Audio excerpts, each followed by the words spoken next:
कोलकाता से बीरभूम जाने के लिए लगभग 2 घंटे का समय लगता है, लेकिन काफ़ी आंधी तूफान होने की वजह से उस दिन अजय नाम के एक मास्टर को कोलकाता से बीरभूम तक जाने में लगभग 5 घंटे का समय लग गया। नौकरी के 3 साल में वो इन बदलाव से बहुत अनजान था।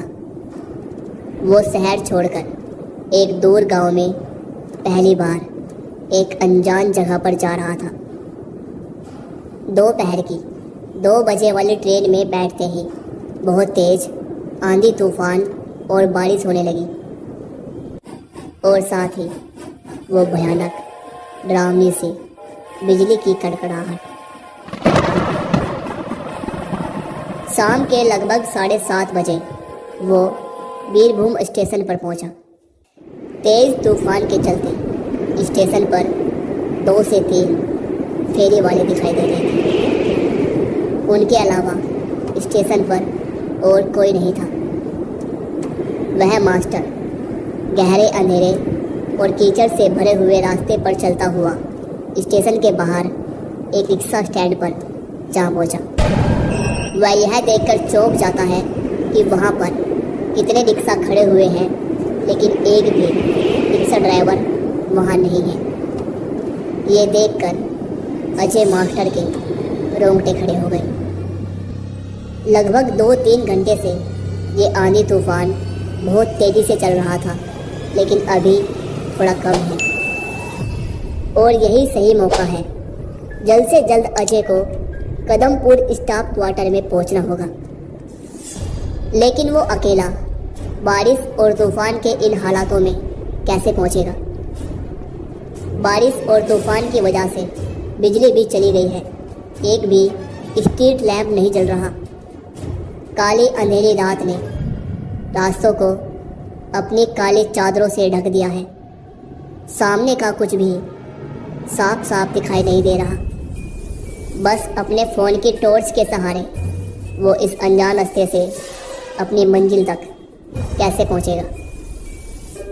यही सब उसके दिमाग में चल रहा था।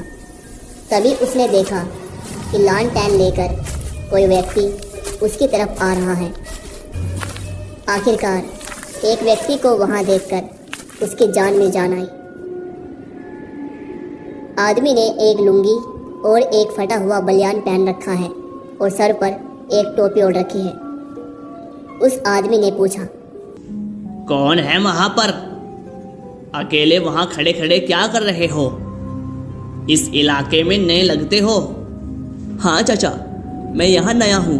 मेरा यहाँ एक सरकारी स्कूल में ट्रांसफ़र हुआ है। क्या आपको कदमपुर गांव का रास्ता पता है? लेकिन रात के समय वहां जाना ठीक नहीं रहेगा। किसी तरह आज की रात इसी स्टैंड पर गुजार लो। कल सुबह मैं खुद तुम्हें वहां छोड़ आऊँगा। रात को उस रास्ते से क्यों नहीं जा सकते? बहुत लंबी कहानी है। रहकर देखो यहाँ कुछ दिन, खुद ही जान जाओगे। अजय सोच में पड़ गया कि इस जगह पे इस मौसम में कि अपने सामान के साथ इस तूफानी रात में रहना असंभव है। इसके अलावा सांप और बिच्छू के काटने का भी खतरा है। उसे किसी भी तरह क्वार्टर तक पहुंचना ही है। चाचा, आपको मेरे साथ आने की ज़रूरत नहीं है। बस आप मुझे रास्ता बता दीजिए। चाचा ने इस बार कुछ नहीं बोला। चाचा ने लैंटेन को अपने चेहरे के पास रखा और पीछे मुड़ते हुए उसे अपने पीछे आने का इशारा किया। अजय एक हाथ में सूटकेस लिए और दूसरे हाथ में छतरी पकड़े हुए कीचड़ भरे रास्ते से चाचा के पीछे पीछे चल पड़ा। थोड़ी देर बाद चाचा रुक गए। यहाँ से अब जंगल का रास्ता है। अगर तुम्हें कोई पुकारे तो पीछे मुड़ के बिल्कुल मत देखना। सीधे आगे बढ़ते रहना। कुछ ही दूर चलने पर तुम्हें कदमपुर गांव दिखेगा। अब मैं चलता हूँ। संभल कर जाना बच्चे। इतना कहने के बाद चाचा ने अजय को लालटेन दी और उसे अलविदा कहकर वहाँ से चल दिया। अजय उसी जंगल के रास्ते बहुत ही सावधानी से आगे बढ़ने लगा।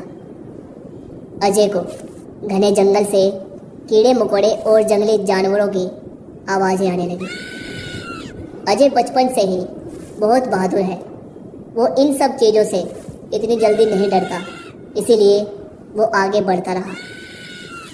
वो एक पल के लिए भी नहीं रुका और आगे बढ़ता रहा।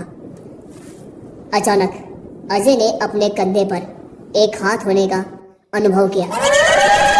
उसके शरीर का रोंगटा खड़ा हो गया।